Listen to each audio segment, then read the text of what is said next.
Assalamualaikum warahmatullahi wabarakatuh.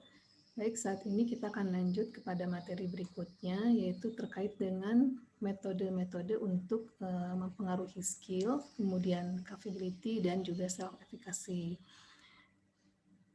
Nah, di sini memang terdapat beberapa konstruk ya, yang cukup banyak, namun self-efficacy ini yang paling krusial gitu ya, determinan yang paling menentukan lah dalam hal ini untuk mengubah perilaku kesehatan gitu ya. Jadi di sini self efficacy itu lebih pada bagaimana seseorang itu meyakini dirinya gitu ya, atau ada suatu kepercayaan diri dalam dirinya untuk melakukan suatu perubahan tertentu begitu. Nah, ketika seseorang itu termotivasi begitu ya, maka sebetulnya akan ada satu pertanyaan ya, apakah mereka itu sudah memiliki kemampuan begitu ya, atau sudah merasakan suatu kepercayaan diri untuk mengubah perilakunya begitu. Nah, makanya di sini memang penting ya untuk bisa mempengaruhi ya, atau meningkatkan efikasi diri dari seseorang begitu ketika dia akan dilakukan atau dimotivasi ya untuk melakukan perubahan perilaku seperti itu. Nah, di sini kita lihat ya bahwa self efficacy ini merupakan suatu determinan ya untuk prekursor, baik sebagai prekursor ya dari intensi untuk melakukan suatu perilaku begitu. Jadi di sini intensi itu merupakan suatu niat untuk melakukan suatu perilaku tertentu atau tindakan tertentu ya. Nah, di sini tingkatannya niat itu atau intensi itu lebih tinggi ya dibandingkan motivasi begitu. Dan di samping sebagai prekursor dari intensi perilaku ya, juga self efficacy juga sebagai prekursor dari persiapan untuk melakukan suatu tindakan tertentu, dan bahkan untuk memutuskan gitu ya dalam melakukan suatu tindakan tertentu. Jadi di samping menjadi determinan yang penting ya, dan di sini self efficacy juga ternyata dapat secara langsung mempengaruhi perilaku gitu ya, maupun implementasinya dan bahkan maintenance-nya dari perubahan perilaku tersebut ya. Nah, self efficacy dan juga konsep-konsep yang terkait ya dengan hal tersebut ini menjadi personal determinan begitu. Namun terkadang ini ada perbedaan persepsi gitu ya di satu individu tertentu itu. Misalnya terutama di dalam hal perceived skill dan reality skill gitu. Ini maksudnya gimana?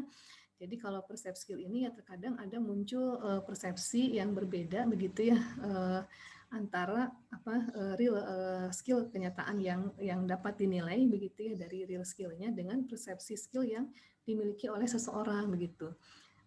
Jadi misalnya dalam hal ini ada kalanya seseorang itu memiliki persepsi skillnya belum cukup mumpuni lah gitu ya untuk melakukan suatu keterampilan tertentu, katakanlah seperti itu. Tapi sebetulnya ketika real skill ya dinilai gitu ya, real skill dinilai skillnya secara nyata, nah ini sudah bisa sebetulnya, sudah mampu gitu ya untuk melakukan tindakan tertentu, tapi persepsinya mengatakan bahwa dia belum gitu ya, belum cukup mampu. Nah, ini yang kita harus coba nilai gitu ya, perbedaan persepsi ini, sehingga nanti apakah perlu ditingkatkan efikasi dirinya seperti itu ya, atau bagaimana gitu. Nah, ini sangat tergantung juga tadi dari persepsi seseorang ya terhadap kemampuan dirinya untuk mengubah perilaku tersebut begitu. Nah, sebaliknya dapat juga terjadi tadi persepsi di mana secara persepsi skill dirinya gitu ya, dia merasa bahwa skillnya itu atau kemampuan dia untuk melakukan sesuatu lah, katakanlah seperti itu, dia sudah bisa, sudah cukup mumpuni gitu menurut dia, pandangan dia. Nah, tapi sebetulnya ketika dinilai di real skillnya gitu ya, dinilai di real skillnya ini belum gitu, belum. Nah, ini yang juga harus diidentifikasi ya gitu, untuk ditentukan, dinilai bagaimana tadi persepsinya begitu ya, karena kalau perbedaan persepsi seperti ini, nah nanti apakah perlu tadi ditingkatkan efikasi dirinya begitu ya, atau tadi bagaimana rasa kepercayaan diri yang berlebih tadi gitu ya, untuk kemudian apa istilahnya dikendalikan terlebih dahulu ya, supaya dia menyadari ya bahwa dia memang belum gitu ya, belum apa namanya belum mumpuni tadi terkait dengan skill atau perubahan yang dibutuhkan gitu ya, terkait perilaku kesehatannya lah, katakanlah seperti itu, atau skill yang pada intinya ya tadi berkaitan dengan perubahan yang ingin dibangun ya, seperti itu begitu ya. Nah, di sini dikatakan ya bahwa metode-metode untuk meningkatkan self efficacy ini memang seringkali berkaitannya dengan metode-metode untuk meningkatkan real skills-nya gitu ya. Nah, ini di sini penting ya untuk diketahui. Jadi di sini ada dari tabel 79 ini nanti dapat dilihat ya berbagai metode yang dapat digunakan di sini untuk meningkatkan skills begitu, kemudian capability dan juga self efficacy-nya ya. Di antaranya di sini ada metode modeling. Contohnya di sini ya, metode modeling di mana teori yang terkaitnya adalah social cognitive theory. Nah, ini dulu pernah dibahas ya terkait dengan SCT ini ya, social cognitive theory, di mana dari teori tersebut kan dikatakan ya bahwa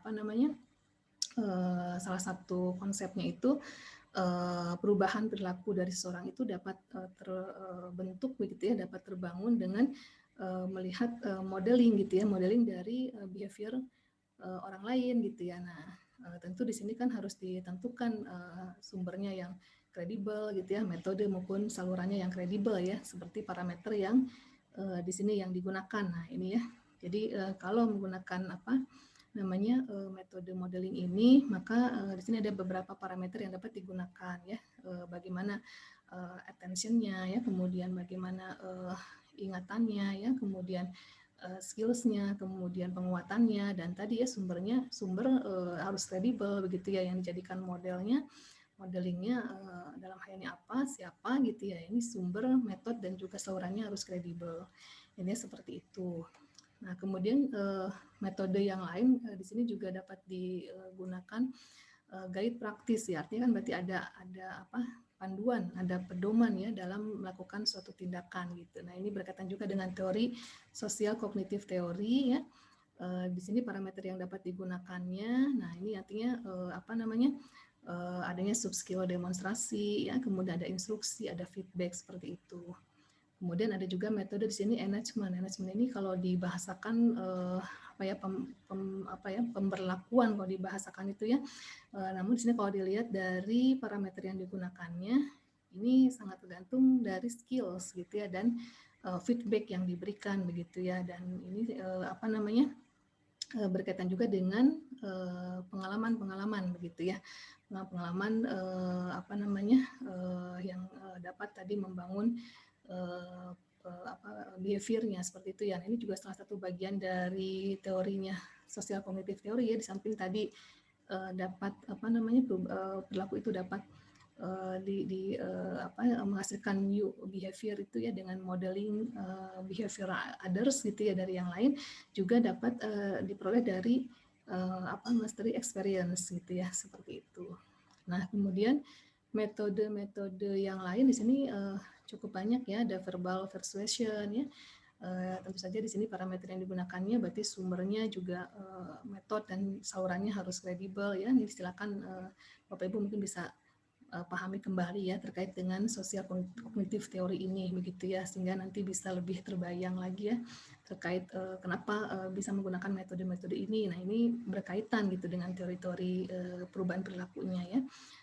Di samping itu juga ada di sini menggunakan metode psychological and affective change ya, perubahan psikologi dan afektif dalam hal ini begitu ya. Dari sini parameter yang digunakan ini harus hati-hati dalam menginterpretasikan dan mengelola emosinya seperti itu begitu ya. Jadi di sini juga perlu diingat ya, di sosial kognitif teori mungkin sambil mereview kembali ya, itu kan ada model reciprocal ya, di mana ada tiga konstruk di situ ya, ada personal skills gitu ya, kemudian ada lingkungan ya, environmental begitu ya, lingkungan fisik ya, kemudian psikologikal juga kan seperti itu gitu ya. Nah, itu kan saling berkaitan satu dengan yang lain gitu ya. Untuk psikologikal kan ini cukup banyak ya, bagaimana kepribadian dan sebagainya ya, itu juga akan mempengaruhi untuk pembentukan suatu perilaku begitu ya. Termasuk lingkungan juga akan saling mempengaruhi satu dengan yang lain. Itu silakan nanti dipelajari kembali ya, dilihat kembali materi yang sebelumnya, sehingga di sini dapat dilihat ya kaitan antara teori dengan metode yang dapat digunakan begitu, dan parameter apa yang kemudian nanti dapat digunakan seperti itu. Nah, di sini juga ada metode reattribution training ya. Nah, ini Bapak Ibu mungkin harus memahami dulu terkait dengan attribution teori ya. Nah, sehingga di sini nanti akan lebih terbayang ya terkait dengan metode dan juga parameter-parameter apa yang dapat digunakan ya. Nah, ini juga sama untuk attribution teori, ada metode planning coping response ya. Ini untuk teori attribution teori ini ya, ini silakan ya, harus dipelajari dulu, baca dulu paling tidak di referensi yang diberikan ya di sini, begitu nanti Bapak Ibu akan lebih bisa memahami ya. Nah, kemudian juga metode goal setting. Nah, goal setting ini artinya menentukan tujuannya apa gitu ya. Tujuannya untuk untuk meningkatkan skills ini atau capability atau self aplikasi ini untuk apa begitu ya. Nah, sehingga di sini parameternya akan terbentuk komitmen ya dari tujuan gitu kan. Kemudian tujuan ini memang cukup sulit ya, karena sangat tergantung juga dari skills level individu, katanya seperti itu begitu ya. Nah, jadi intinya pada dasarnya sih sebetulnya metode-metode untuk dapat mengubah skills ya, kemudian capability maupun efikasi diri ini memang berkaitan dengan teori-teori perubahan perilaku begitu ya. Jadi Bapak Ibu di sini perlu review kembali ya teori-teori perubahan perilakunya, sehingga di sini terkait dengan metode-metode apa saja yang dapat digunakan begitu untuk melakukan perubahan-perubahan atau perilaku ya, ataupun peningkatkan skill, capability dan juga self efficacy di sini, ini akan lebih terlihat keterkaitannya ya, sehingga parameter yang digunakannya juga apa gitu ya untuk mengukurnya gitu ya keberhasilan dari metode yang sudah diberikan. Nah, ini juga akan lebih terlihat keterkaitannya begitu ya. Ini saya hanya pengantar saja untuk Bapak Ibu nanti membaca lebih detail begitu ya di referensi yang diberikan. Nah, ini referensinya masih sama ya. Di sini cukup banyak informasi-informasi baik juga mengenai teori-teori tadi ya, dan metode tadi yang berkaitan dengan teori yang digunakan. Baik, itu saja untuk materi saat ini. Terima kasih atas perhatiannya. Assalamualaikum warahmatullahi wabarakatuh.